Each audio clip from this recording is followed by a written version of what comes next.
Thank you so much for being here at the first session of Torah for All, Jewish Universalism and Early Rabbinic Thought with Ms. Miriam Zami. Ms. Zami is a PhD candidate in Talmud and Ancient Judaism at Yeshiva University, where she is writing her dissertation on comedy and rabbinic literature. She teaches Jewish education widely in academic and communal settings. Miriam is a member of the Sefaria Word by Word Fellowship and was the inaugural Emerging Scholar Fellow by Ma'ayan in the Greater Boston area. She previously served as an editor at the Lair House and an online publication of Jewish thought. Miriam lives in Brooklyn with her husband and their daughter. And in this two-part series, we'll explore Jewish universalism and particularism through the lens of Matan Torah. Oh, very seasonal. Studying texts from the Torah itself, Second Temple literature, and rabbinic thought will trace divergent perspectives on the nature of Torah and for whom it was intended. So thank you so much, Ms. Zami, and thank you to everyone who is here with us. Thank you so much, Chaya. Okay, great. I just want to echo what Chaya said. First of all, I'd love to see everybody's faces if you're in the position to do so. And if you have any questions, please feel free to either, use the raise hand function or raise your hand. And hopefully I'll see it. If I don't see it, you could use the raise hand function, or write your questions in the chat and Chaya will monitor that. Okay. It's so lovely to see you all tonight, and I'm excited to learn with you. In advance of Shavuot, where we are, celebrating the giving of the Torah, of the revelation, I thought it was a timely topic to talk about the ways that Torah is actually viewed in early rabbinic literature. So, as I mentioned in my bio, my field is early rabbinic, midrash, and Talmudic studies. So this is especially something that's interesting to me, how the rabbis thought about Torah. And this is also an important topic for just the world that we live in terms of how we see Judaism and Jewish tradition, how particular is it and how universal is it? And you'll find Jews on all ends of the spectrum, right? Everywhere in between. So before we get into this, I want to just start. I want to make sure we're all on the same page. What do we mean when we say universalism or Jewish universalism? So I don't any suggestions before I give you my definition. I guess I would venture something, but I know nothing about this. That's okay. You don't have to apologize before making your comment.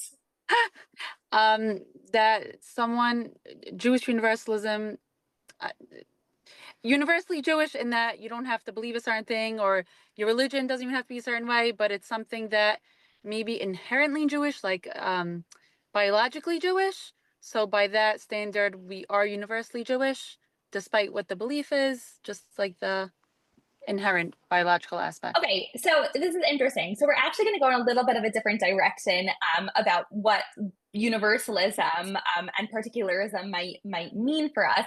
I think that takes us in a whole different direction, which is also important. But when we talk about the pull between universalism and particularism, we're talking about, is Judaism a universal tradition, faith, religion? Meaning, is the traditions in Judaism accessible and relevant to all people? Do we think that, and this can take lots of different forms, right? It's not all or nothing.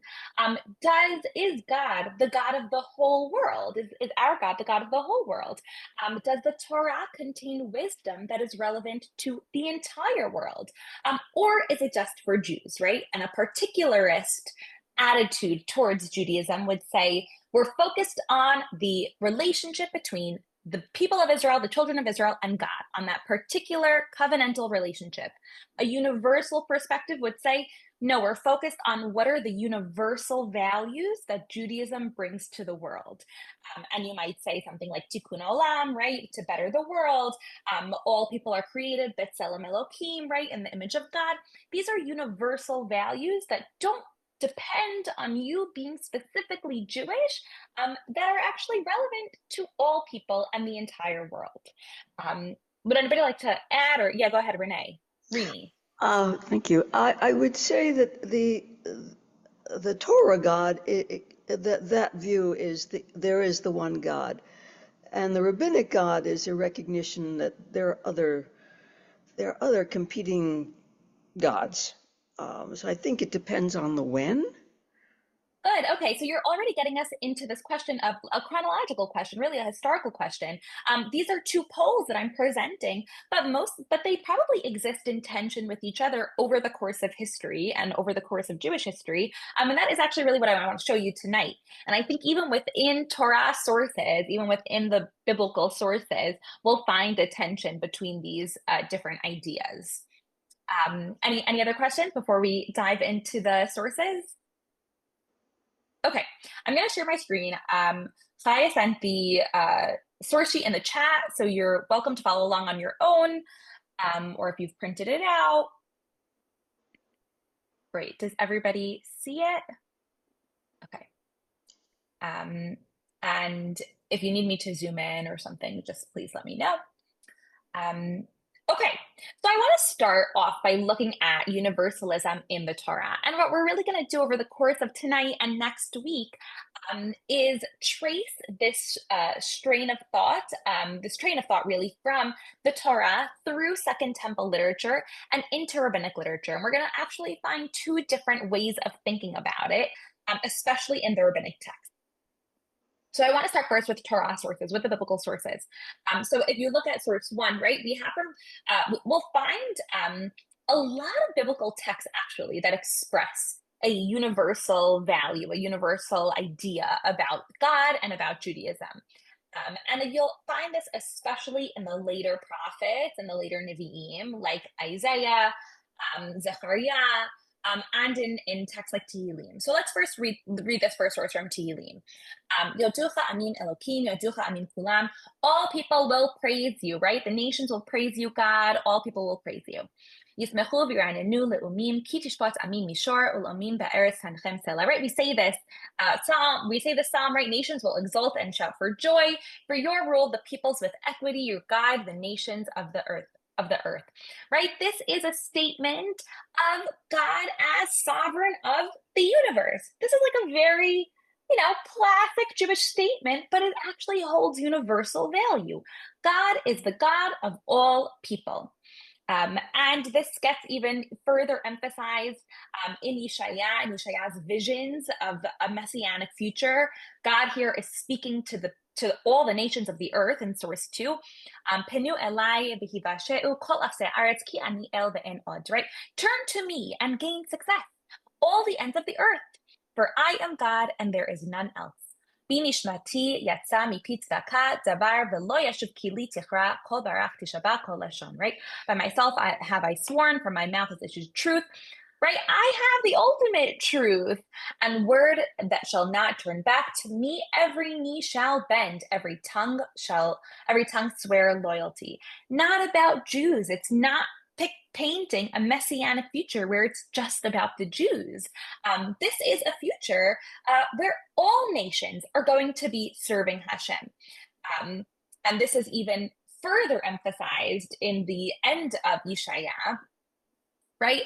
God says, I know their deeds and purposes. Right? And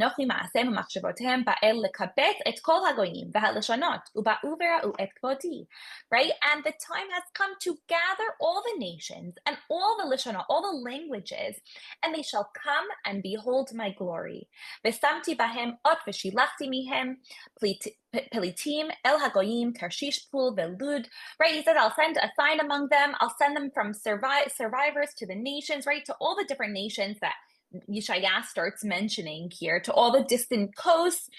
And then skip ahead a few lines, right? Right? They're going to be aware, they're going to declare my glory among the nations. Right?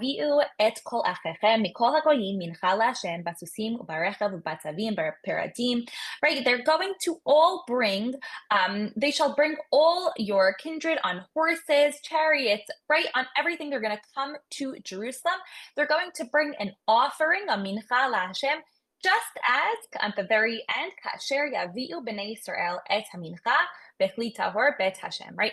They're going to bring just like the Israelites bring. There is no distinction in Yeshaya's messianic vision, right? In Isaiah's messianic vision of the future, there is really no distinction between the Israelites and the rest of the world. Everybody will come together and serve Hashem. We find this elsewhere across the Nevi'im.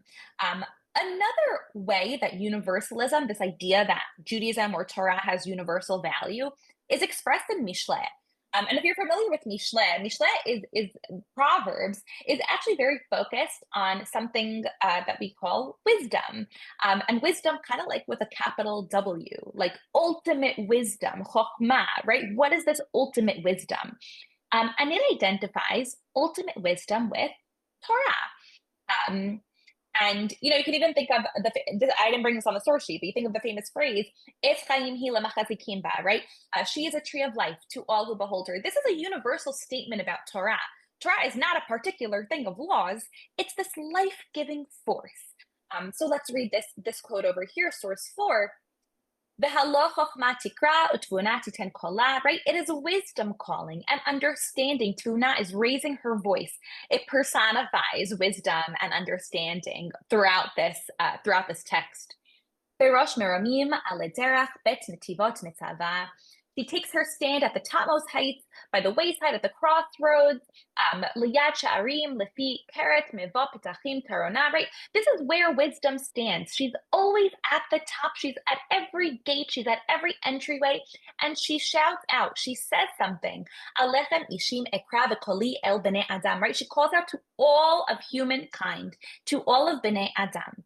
הביאו פתאים עורמה וכסילים הבינו לב. שמעו כי נגידים אדבר או מפתח שפתי משרים, כי אמת יהגה חיקי ותועבות שפתי רשע, right? She calls to everyone, tells everybody to listen to her. I speak noble things, she says, right? Uprightness comes from my lips. Wickedness is abhorrent to my lips, right? Wisdom, which is the Torah personified here, is speaking to everyone, to the whole earth. And so we find this a lot.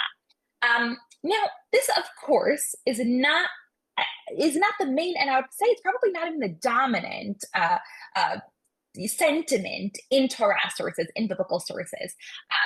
There is a very particularist strain in Torah sources also. Does anybody have an example? And I'm not, it's not a trick question. Like, does anybody have an example of where in Torah, in biblical text, we might find something that's more particular to the Jewish people, to the Israelite people? Are you talking historically? I mean, the Red Sea, the firstborn. Okay, good, right? Like the whole idea that the Torah presents a national history of the Israelite people. That is itself, right? A very particular thing. And of course that it's going to give all laws, very particular laws, that we may or may not know the reasons for, right? We may say that we know all the reasons. The rationalists certainly think that we know all the reasons, right? We have particular laws. Shabbat is a particular law. Keeping the holidays, the Chagim, is a particular law for a particular people. It's not for the whole world. Although it happens to be, Shabbat is really becoming kind of like a universal value. I don't know if you're following the contemporary culture, but people really need a day of, disconnect. Jonathan Haidt's The Anxious Generation really, which sparked a cultural movement, endorses something like a digital Sabbath, I think he calls it. So there people might actually find some universal value to something like Shabbat, but on face value, right? That just seems like a very particular law, a particular tradition. It's only for the Jewish people. So certainly, right, and we have that in Devarim, also in Ezra. If you're familiar with the book of Ezra is very focused on the particular identity of the Jewish people, and so we definitely find both within our Torah, our biblical sources. Now, by the time we get to the Second Temple period, and when I say Second Temple, I'm talking about with the return under the Persians, right, to Jerusalem. I know, jog your memory of Jewish history, Second Temple history, right? The Jews come back to Jerusalem under Cyrus, and they are able to reconstruct the temple in the 5th century BCE. So now the sources I'm going to show you are more from the 2nd century BCE, 1st century BCE. This is before the Common Era, right? So 200 before the Common Era. We have a wealth of literature from this time. It's pretty amazing because you think, we go from the Torah, the Bible, and then you're like, oh, like the Talmud comes next. But there's really a whole treasure trove of Jewish literature written in the few hundred years in between that. And one of these texts is called Ben Sira. Is anybody familiar with the book of Ben Sira? Does this ring a bell for anybody? So the book of Ben Sira is really modeled on the book of Mishle, on the book of Proverbs, which we just read. But it goes even further. So Ben Sira is written by a person named Ben Sira, a Jew in Jerusalem. And he writes, and he really takes this idea of wisdom, of chokhmah, to the next level. So let's read a little bit of it. He writes, all wisdom is from the Lord and remains with him forever. The sands of the sea, the drops of rain, the days of eternity, who can count them? Heaven's height, earth's extent, the abyss and wisdom, who can explore them? Before all other things, wisdom was created, and prudent understanding from eternity, right? Wisdom was there at the very beginning, right? Before anything, wisdom was there. And now Ben Sira, right, the next one, source 6, even further, this is very similar to what we just read in Mishle, in Proverbs, but it expands it. For sure, I would imagine when Ben Sira was writing this, he had the scroll of Proverbs open while he was writing this. He writes, wisdom will praise herself and will glory in the midst of her people. In the assembly of the Most High, she opens her mouth. In the presence of his hosts, she tells of her glory. I come forth from the mouth of the Most High, right? Wisdom comes from heavens, it comes from the Most High and covers the earth like a mist. In the heights of heaven I dwelt, and my throne was a pillar within a pillar of cloud. The vault of heaven I compassed alone and walked through the deep abyss, over waves of the sea, over all the land, over every people and nation I held sway. Right? I don't discriminate. Every nation has access to this ultimate wisdom. Among all these, I sought a resting place. In whose inheritance shall I abide? Then the Creator of all gave me his command, and my Creator chose the spot for my tent. He said, in Jacob, make your dwelling, in Israel, your inheritance. Right? This is a really interesting way that Ben Sira, who is a pious Jew, is thinking about Torah and thinking about Chokhmah. It is this universal thing. It's this thing that can be in the whole world. However, God told it, go rest with Israel. It's like Israel is able to keep this universal treasure, something that really can be for everybody, but its home is in the nation of Israel. So I think that there's a really interesting way of seeing here how you can hold universal values, but still be very pious and believe in something special about the Jewish people. Now, another really interesting thinker from this time period, and I know I'm going through these sources kind of like one by one because I want to get to the rabbinic sources, and I think that's really where the bulk is. But I actually happen to really love these texts as well. Philo of Alexandria is a Jew living in the 1st century BCE to the 1st century CE. And he's living in Alexandria. He's a philosopher, he's a biblical interpreter, and he writes a commentary on most of the Bible, on lots of different philosophical concepts. And he actually was also very involved in the politics of his time.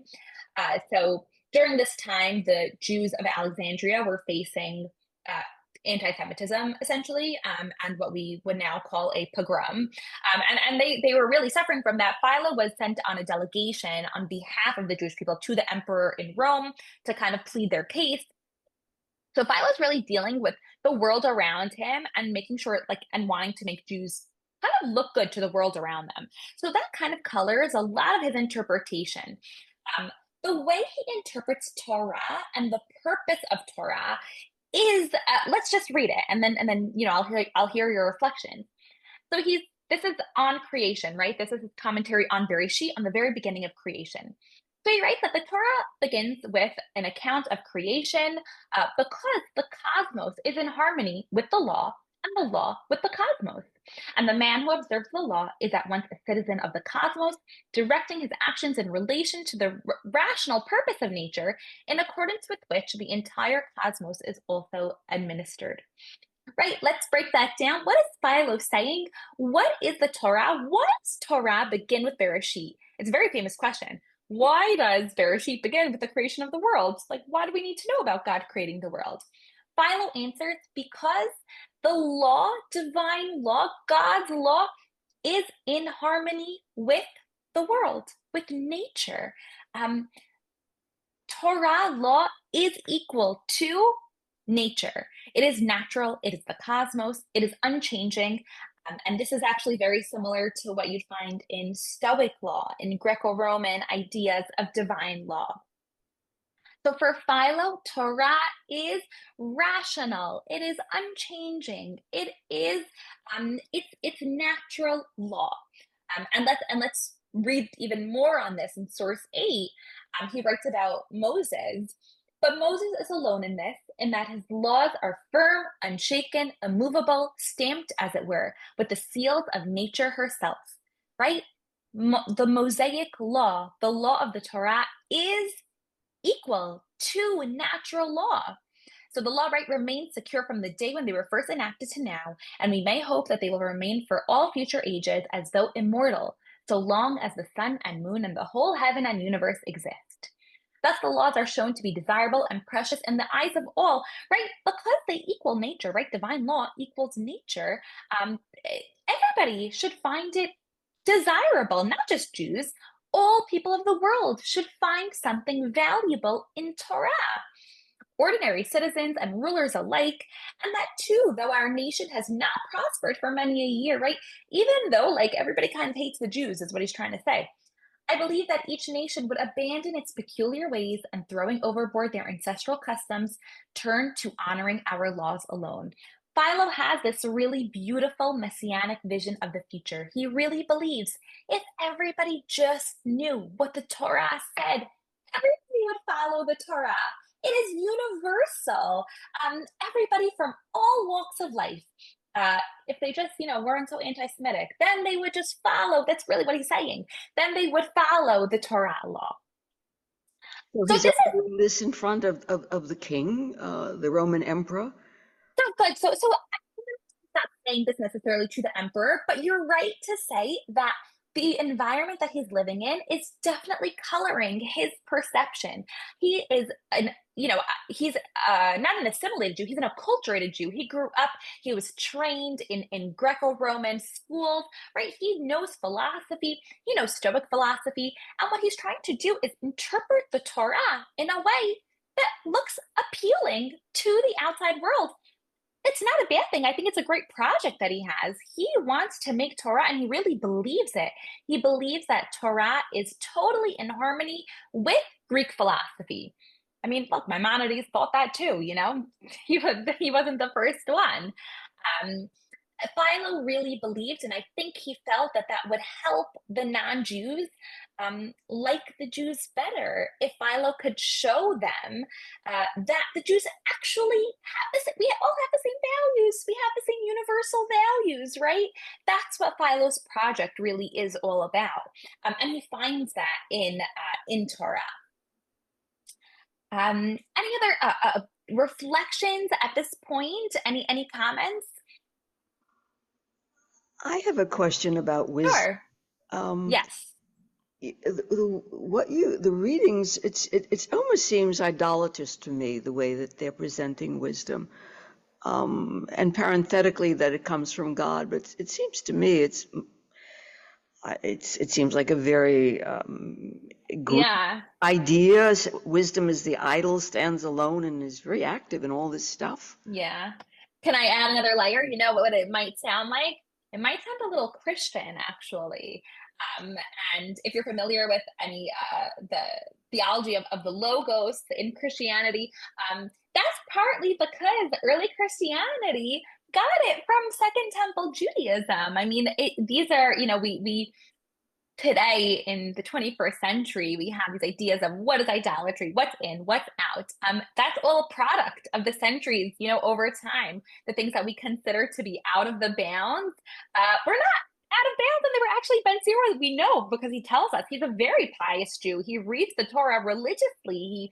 He, looks up to the patriarchs. He prays to God. But still, they talk about these figures, this personified wisdom, in a way that for us, us rationalist 21st century Jews, we're like, that's not okay.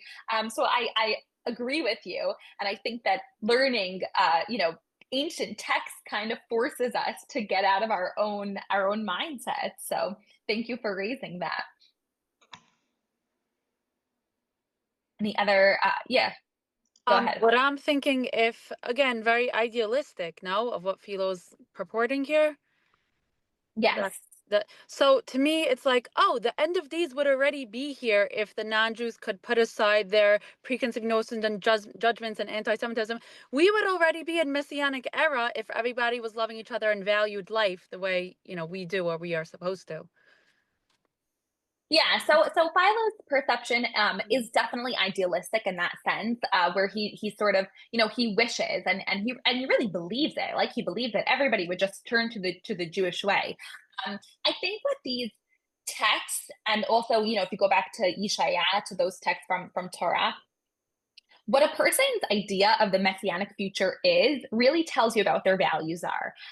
So if your ideal version of the messianic future is that, like, all people are going to come together and worship God in the same way, that tells you something about what your values are. If your version of the messianic future, which I have heard, is that there's still going to be a very strict hierarchy between the Jews and the non-Jews, which is, that does exist in rabbinic thought, that also tells you something about what your values are, and what you believe about Torah. So Philo, like Isaiah, right, thinks that the ultimate, future, the messianic future, will be this kind of joint equity of worship. Everybody's going to come together and worship in the same way, maybe with this particular law, maybe not with the law, right? That's like, it's not clear, but we'll all just sort of be together. There's not going to be any distinction between Jew or non-Jew.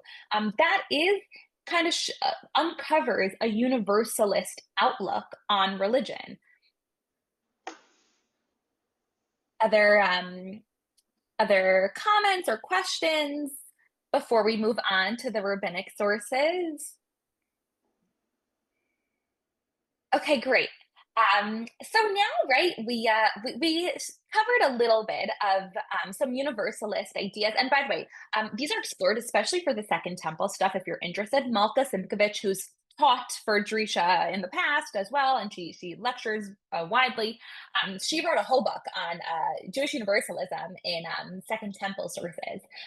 So she would be a great resource to go to if you're interested more in that. But now, once we get through the Second Temple period, and the Second Temple is destroyed, right, in 70 CE by the Romans, and the rabbis sort of become the leaders of the Jewish community, what happens to this idea of Jewish universalism? Does it still take a strong hold? Now, we might think that it does not, assume, because of what they're experiencing, witnessing the destruction of the Beit HaMikdash, of the temple, by the Romans, living under Roman oppression, and then ultimately after another revolt, after the Bar Kokhba revolt, getting kicked out of Jerusalem, right, eventually sent off into exile. That doesn't exactly make people want to envision a harmonious world with everybody around them. And yet, we actually do find a universalist strain in rabbinic literature. And the way that we find this actually is in the midrashim of one particular rabbi, of Rabbi Yishmael. So Rabbi Yishmael is a second century rabbi. So he's part of the Tanaitic movement, living in the land of Israel. And actually, scholars have pointed out that we have a bunch of midrashim from this period, and we're able to actually divide them up based on which rabbinical school they come from. So there are some midrashim that belong to the school of Rabbi Akiva, who is very famous, and I'm sure some of you know stories about him, right? And some midrashim belong to the school of Rabbi Yishmael. And they are a little bit different. They interpret the law differently. They have a little bit of a different outlook. And actually here too, when it comes to the question of universalism, we find a little bit of a different outlook. So tonight with the remainder of our time, we'll focus a little bit on Rabbi Ishmael. And next class, we're going to look a little bit at Rabbi Akiva and talk more about kind of what are the downsides to each of these perspectives, and then talk about where the Talmud takes it. The Talmud comes after these midrashim. So now we're in so now we're in the early rabbinic period, right? And Rabbi Ishmael is known to see Torah as kind of an active interpreter, an active teacher. He'll often say things like hakatu, the text will show you the answer. Rabbi Ishmael also has a more literalist or peshat orientation to the study of Torah, as opposed to Rabbi Akiva, who's like a lot more creative and radical. And Rabbi Ishmael really prioritizes the text, even to the sense of personifying it, which by the way reminds us, right, of what we just talked about with Ben Sira and Mishlei, right, personifying wisdom or personifying Torah. We find that a lot in Rabbi Ishmael. So I want to look at this first source. This first source is actually, source 9. It's actually quite well known. I don't know if any of you are familiar with it, but it's a comment on this pasuk, this verse from Shemot, Vayechadu b'midbar, right? They encamp in the wilderness. Now, this is also relevant. This is a nice Dvar Torah if anybody needs for Shavuot. We always read the parasha of Bamidbar in the wilderness right before Shavuot. So we're going to be reading it next Shabbat, right before, because Shavuot is Erev Shavuot is a Sunday night. So we'll be reading Bamidbar, and it's a very famous question, right? Like, why do we always read Bamidbar right before Shavuot, right before the giving of the Torah? So this midrash really comes to answer that question. So let's read it together. They encamp in the wilderness. The Torah nitna Torah dimus parhesia b'mkom hefker she'elu nitna be'eretz Yisrael hayu amim le'umat ha'olam en lahem chelek ba lefichach nitna b'midbar dimus parhesia b'mkom hefker v'kol harotze lekabel yavo b'kabel. The Torah was given in a free place using these interesting words. What language do you think these words are? Dimus parhesia. Any ideas? Aramaic.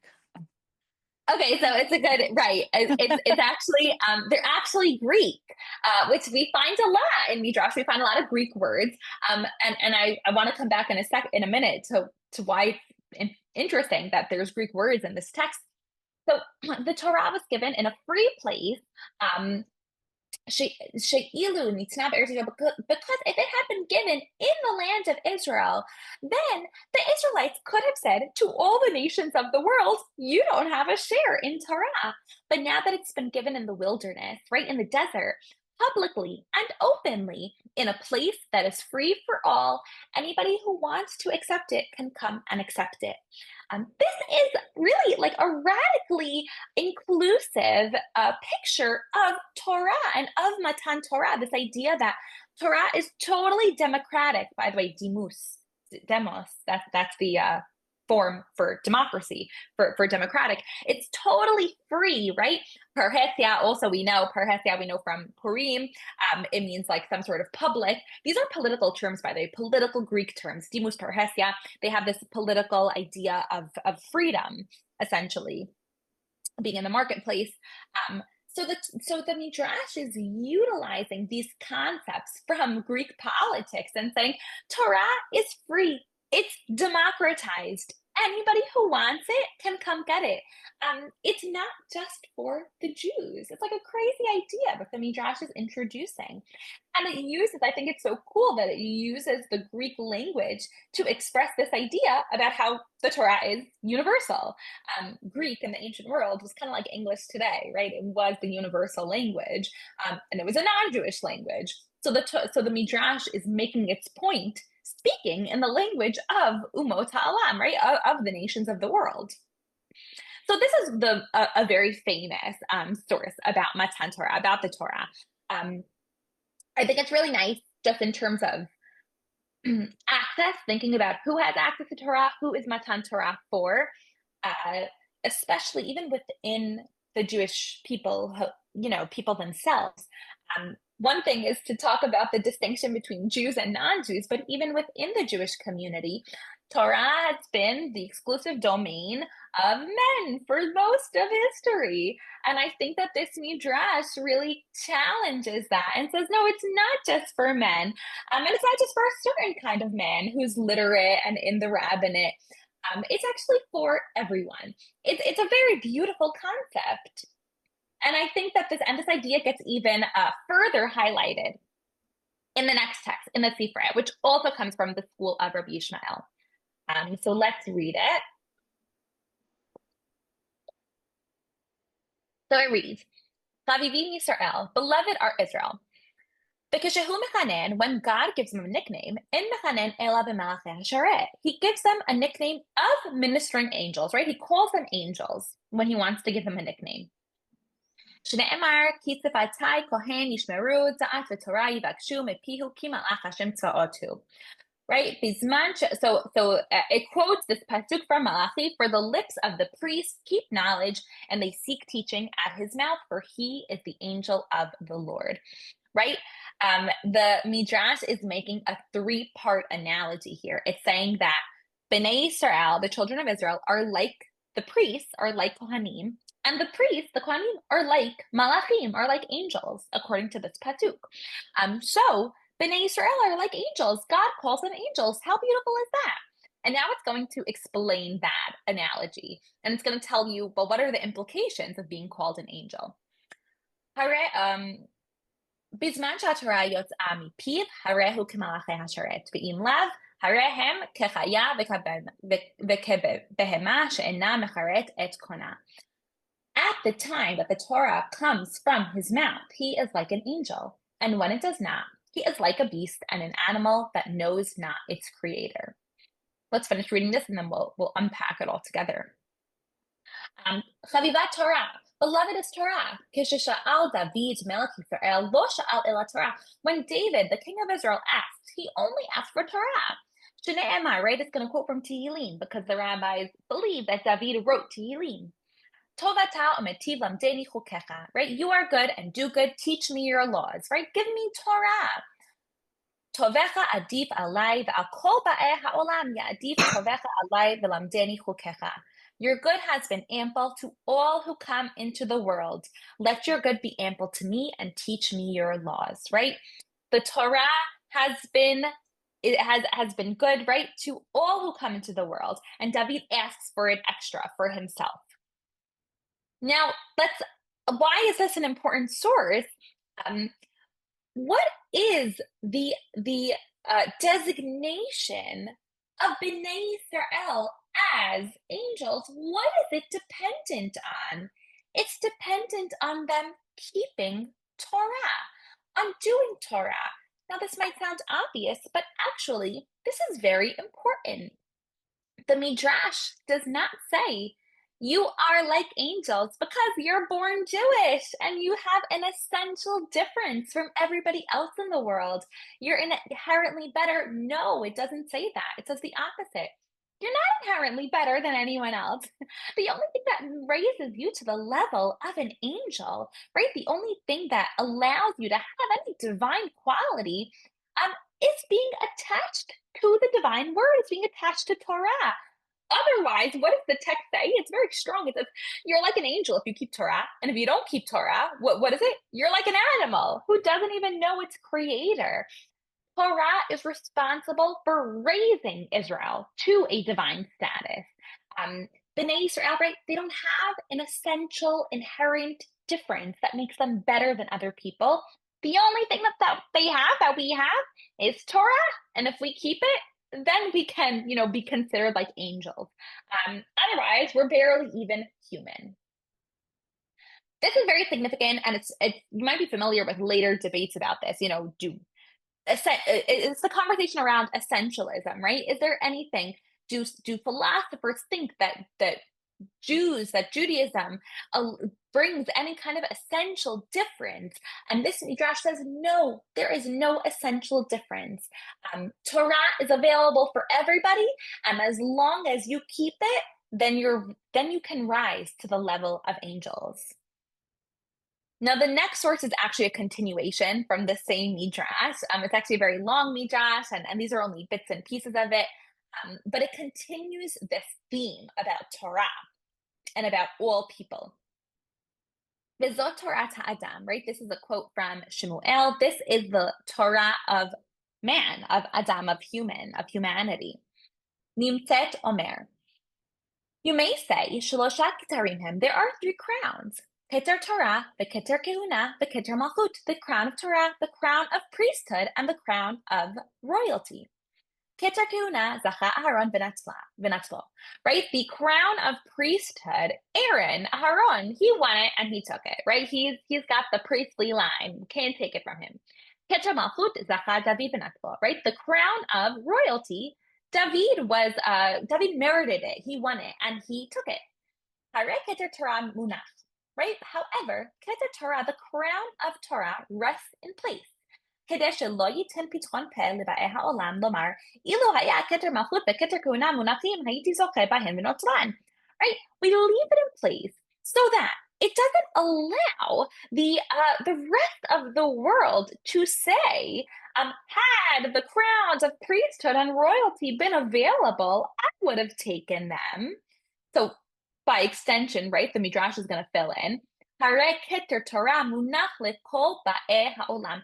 Therefore, the crown of Torah rests in place for all ba'ei ha'olam, for everybody who comes into the world. Shekol shezoche bo, right? Anybody who wins it, ma'ale ani alav ki'ilu shloshtam munachim v'zoche b'kulam. Me, God, I consider it like all 3 crowns are there, and this person was able to merit all 3 crowns. And whoever does not merit it, whoever does not win Torah, וכל מי שאין זוכה בו, מעלה אני עליו, כאילו 3 מונחים, ולא זכה באחת מהם, right? I consider it as if all 3 of them are there, and he didn't get any of them, right? He didn't merit any of them. What is this source saying, right? It's like recognizing that there are these different branches, right? Branches of government or branches of Jewish tradition. There's the priesthood, there's the monarchy, and there's this like Torah thing. And it's saying, okay, yes, fine, we can't really do anything about the fact that the priesthood is only for the Kohanim. Like I can't be a Kohen if I want to. And yes, it's been pretty clear from that the monarchy, right, royalty is only for the line of David. It's only from Yehuda. I can't really do anything about it. However, Torah has no bounds. It has no limitations.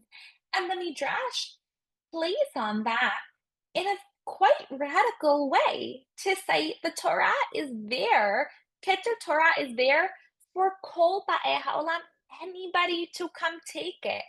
And not only is anybody allowed to come take it, you're kind of, the Midrash says, like, God expects you to come take it. And if you don't, God's pretty upset. He considers it as if you just kind of scorned the whole thing. Like it's all just sitting there waiting for you. That's the image that it creates. Torah is just waiting there, and anybody has access to it.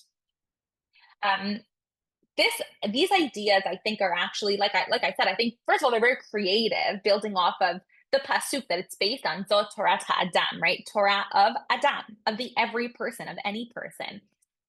Not only is it saying that, and this is like the previous source also, it's not only saying that you can access Torah, it's actually saying that you have an obligation to access Torah.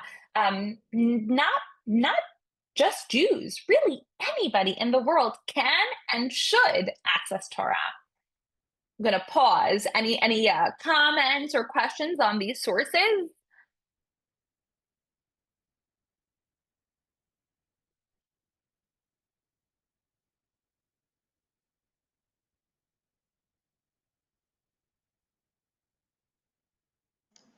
I have a question. When were these written? Okay. About when? Good. These are about the 2nd century of the Common Era. So where are they? They're in Babylonia writing this? No, so they're actually still in the land of Israel at this time. Okay. Yeah, the temple is destroyed. There's no Beit HaMikdash, but the rabbis are in the land of Israel, and they're kind of like figuring out, what do we do now that the temple is destroyed? And they turn to, right, there's no more prophecy. They turn to the text. They turn to Torah, And midrash, this whole genre of midrash, of interpretation, is their way of living with destruction. That's something else that I talk a lot about. But midrash is the rabbi's way to cope with their circumstances. And they find in it, right, they use midrash to talk about Torah itself and to talk about what is the nature of Torah, who's able to come and do this thing that we're doing. Really, anyone is what they conclude. So they're beginning to lay the foundations for the Jerusalem Talmud? Yes, exactly. This is the scheme of things is these midrashim, right? It's like destruction of the temple. Then these midrashim, like the Sifrei, the Mechilta that we just read. This is what we call Tanaitic midrash. And then there will be Amoraic midrash. The Amoraim come after the Tanaim. At the same time as Amoraic midrash, we have the Talmud Yerushalmi, right? The Jerusalem Talmud. And then a little bit later is the Babylonian Talmud. So that's kind of the timeline. I have a timeline somewhere, but I'm not going to try to find it and pull it up. Okay, great. So what they have an agenda? There's you no longer can run off to the temple, so they're trying to. What is their agenda here? They're trying to unite a people around wisdom because they can't go to the temple. What do they do? So it's a very good question, right? So the same way that we looked at Philo and we tried to look at his environment and say, well, how does that color his interpretation? If we try to do that for the rabbis also, well, we might run up against some obstacles because this is not the dominant, or it's not the only strain in rabbinic thought, like we're going to see next week. There is another strain that is as equally has a sway on the development of rabbinic literature, perhaps even more than this one. So what is Rabbi Yishmael's, right? What's his end goal? Like, what motivates him? Well, so this is a giant question. Perhaps Rabbi Yishmael is kind of like a holdover of the pre-rabbinic literature. Like if we go back up to Ben Sira, right? There's a lot of relationship. There's a lot of similarities between Rabbi Yishmael and Ben Sira. There's some people who even show that there's some similarities between Rabbi Yishmael and what we find in the Dead Sea Scrolls. There's certain connections. So there's diversity even within the young rabbinic group, right? That might represent other ideas. Ultimately, what gets accepted, I mean, they're all accepted because all of the interpretations are quoted. But it seems like Rabbi Yishmael maybe represents some of these older, more ancient ideas about the world. But you're right, it's a great question. Like, what's he trying to do? Like, is this a way to cope with tragedy? We might not want to see every text from this period as responding to the destruction of the temple, but certainly we should have their historical context in mind. And we'll actually come back to that question next week when we look at the parallel sources. So thank you for raising that. Great. Any other questions or comments? There's just a couple of more sources I want to look at before we close. The next two both focus on this pasuk from Devarim, that Hashem Vayomer Hashem Sinai Ba, God comes from Sinai, and this has caused a lot of interpretation, a lot of different interpretations, a lot of commentaries. Because what does it mean? Where's God coming from? So this verse on Midrash Kamaim, which is also from the school of Rabbi Yishmael, reads to us, right? God came from Sinai. This teaches us that when the Holy One, blessed be He, revealed Himself to give the Torah to Israel, right? In the Hebrew, right? It's not only to Israel alone that He gave the Torah, but also to all the nations of the world. He revealed Himself to. And then it starts quoting from Yeshaya, I did not speak in secret. Lo beseter tibarti. Right? I didn't give it in secret in a land of darkness, right? This is and then it goes on to keep quoting Yeshaya.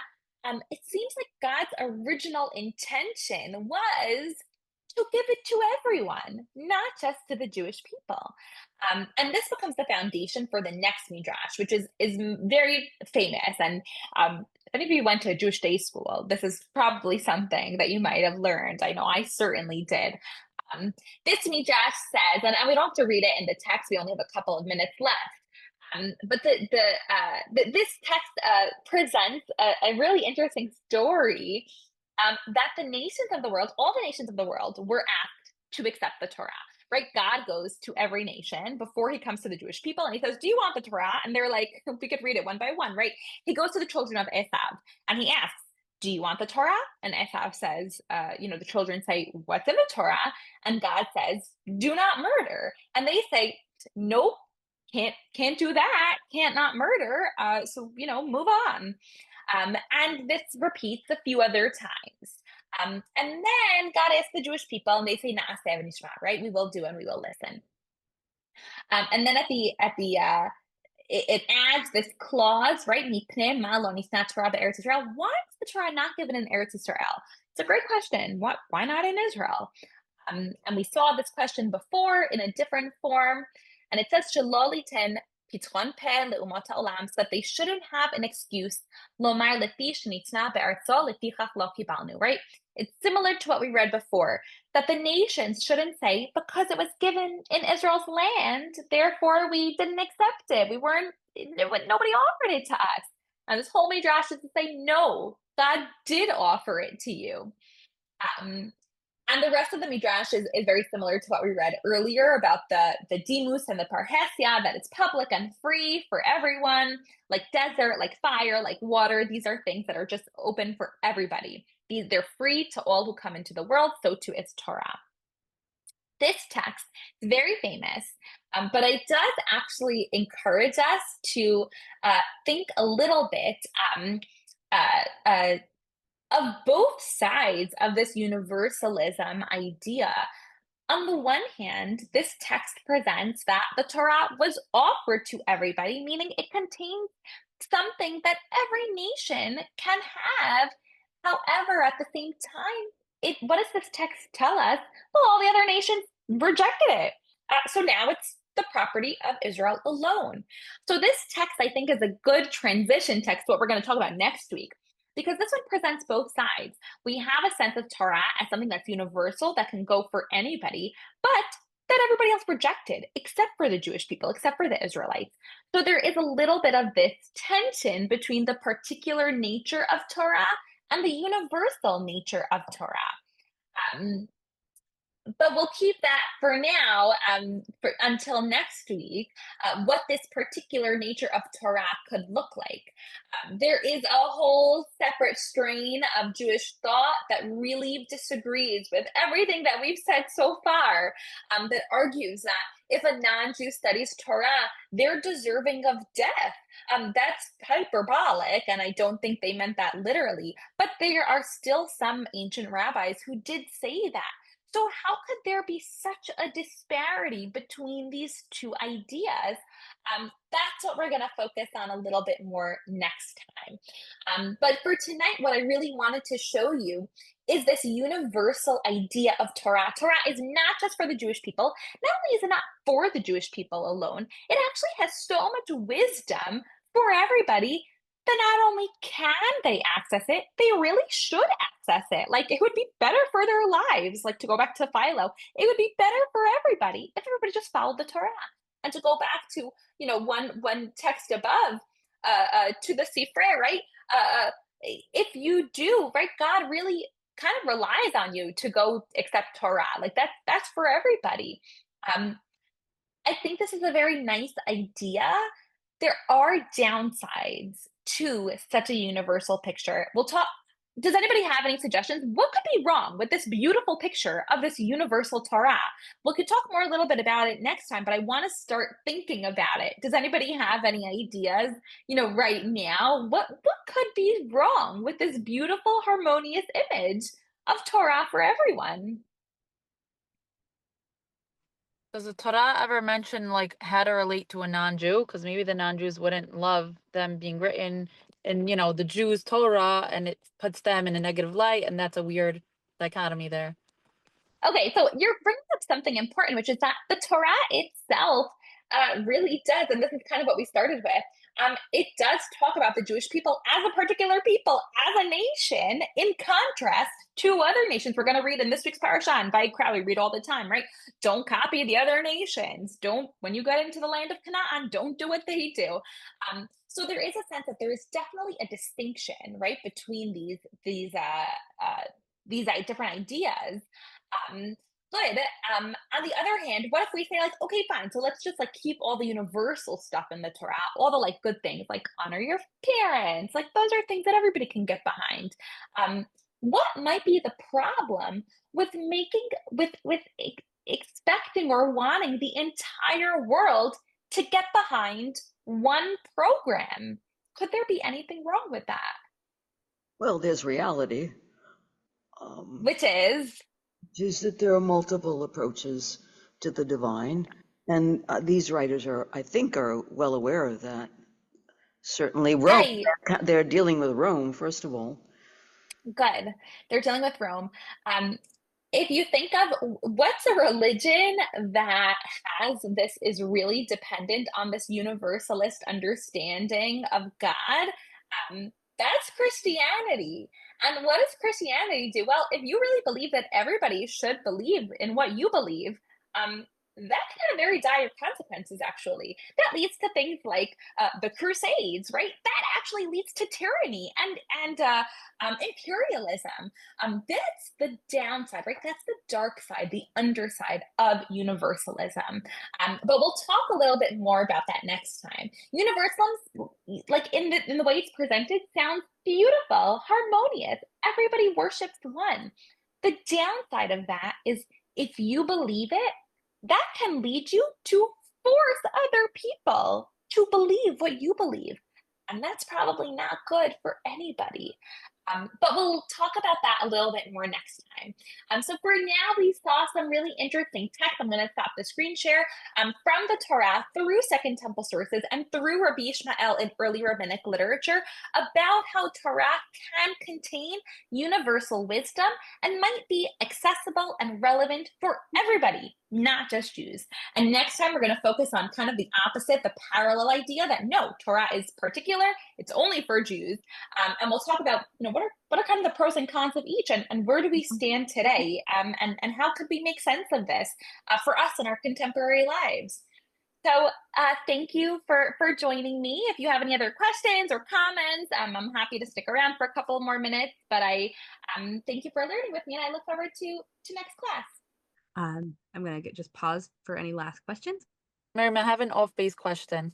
Go ahead. Okay, it's the very end show. So when I was just reading the Midrash in Hebrew, I didn't realize Esav answers, oh, because it's our inheritance that you told Esav, on your sword you shall live. Like, then I can't blame those Christians for saying that, because if it's written of their destiny, then okay, then they're not deserving of Torah. And it's a very interesting midrash, right? Because it makes it like characterological. It's like, you told me that this is who I am, so I can't accept it. It's like it's using the Torah's own language to say, this is what you said about me, so I can't accept this because of the character that you gave me, the inheritance that you gave me. So you're right, it really does put the nations in a very difficult predicament. It's almost like they really can't, but it's still, you find that the midrash wants to give the nations a way to have been able to accept it, but they don't. So the midrash is like living with that tension. Like, we want the nations to have an opportunity, but also like we need them to say no. So how are we going to make that happen? It's bewildering because I don't know what to believe, Yeah. And thank you to everyone who learned with us tonight. We're looking forward to seeing you again at this class next week. And we also have a number of really exciting classes going on right now, so you can check those out at jewisha.org/classes.